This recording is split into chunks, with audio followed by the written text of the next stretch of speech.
and then you had a 200 calorie snack, so up 300. Then you burned 300 in PE, so up 70 for the day. Then you have another average 200 calorie snack, so you're up 270. Then what? Home and homework, or what's next? Well, because it's track season and I run the 1600 and the 3200, and it's time for practice, track practice.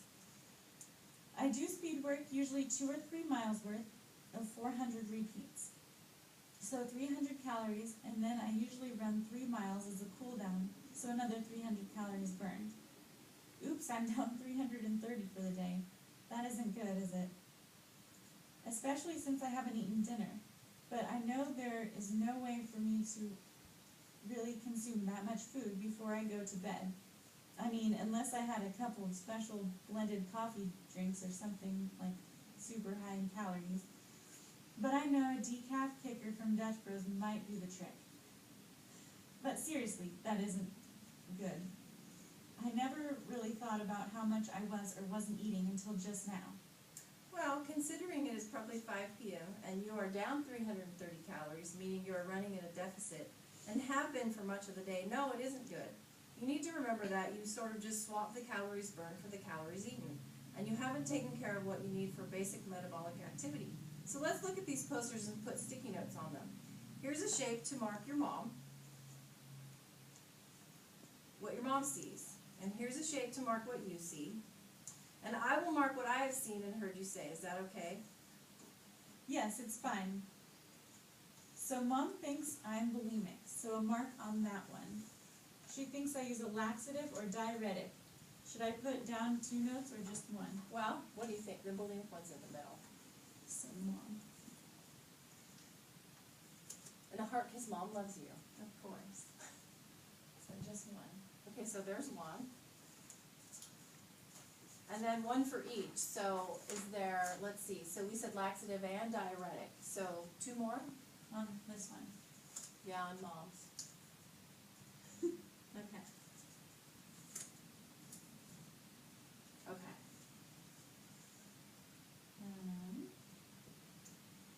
I'm going to put one for each. I don't think anything else for my mom. Now I will use my color. This one. I am absolutely not bulimic, and I am also not anorexic. I honestly don't refuse to eat. I like food. I might weigh less than I should, or maybe less than what's healthy, according to whoever does that chart. Lastly, I still have a period. I don't think I have ever missed my period since I started when I was 13. Amenorrhea is definitely not present for me.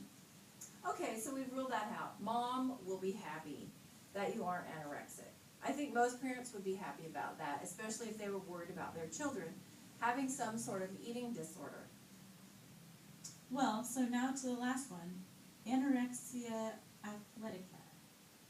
That sounds like it has to do with athletes. Well, it does. It is most commonly found in pre-professional and elite athletes. You're a senior in high school. You're graduating in June. From what I hear, you have some offers on the table for full ride scholarships in a couple of sports. Have I heard right? Ugh, I hate talking about myself. Yes, I have some offers. I have a full ride for volleyball to Stanford. I have 2 full rides for track, University of Arkansas, the Razorbacks in Fayetteville, and then the University of Oregon, the Ducks in Eugene. I also have an offer to do both at USC, University of Southern California. And I am having to decide what I want to do. It is very difficult because so much hangs on my decision. Sorry, I digress. We are talking about my eating disorder. I'm sorry, I shouldn't do air quotes, but it's funny because you would think my mom would be thrilled about full ride offers instead of worrying about how much I'm eating or not. You know, as a parent, eating is pretty important. I mean, you have to eat. There are some things you can live without, but food is not one of them, especially for an athlete. Especially since you're going off to college and she won't be there to at least buy food and watch it disappear from the container. You know, I never really thought about it like that. So you have decisions to make on what school to attend next year, but we still need to look at if you have an eating disorder. So still your turn. We have decided you don't have anorexia nervosa, and we have established that you don't use laxatives or diuretics, and really don't like to vomit, so bulimia nervosa is out. Let's look at anorexia athletica. Okay, so I am an athlete. I do watch what I eat. More like do I consume high enough carbs to sustain how much I run. I do exercise a lot. I do like starting my day off with exercise because I feel better going through the day. Last year, I was really sick and I couldn't exercise, and then I thought about the extra sleep I got, so I didn't for like 3 days after I got well. It was awful. I yelled at people, and I don't usually yell, and I felt really blah by the time English rolled around. So I started running or exercising again before I left for school. I feel so much better. So, we have a couple of things, sort of, at least. You exercise a lot and watch your calories. What about your weight? I do weigh myself every morning, but it is so much easier to run fast when I weigh about 125 pounds at my height, 5'5". Don't take this the wrong way. You are an old lady. You probably wouldn't understand. Well, actually, I do understand about running fast. I run too, but I would look really bad if I only weighed 125 pounds, being as tall as I am and shaped the way I am. Oh my goodness. Mom, I see what you see. I have been so consumed making sure I don't weigh too much that I haven't been eating as much as I should have been eating. I should focus on the whole me, not just eating so I can exercise. I need to feed everything. I never really thought about needing calories for just survival to feed what I do during the regular day.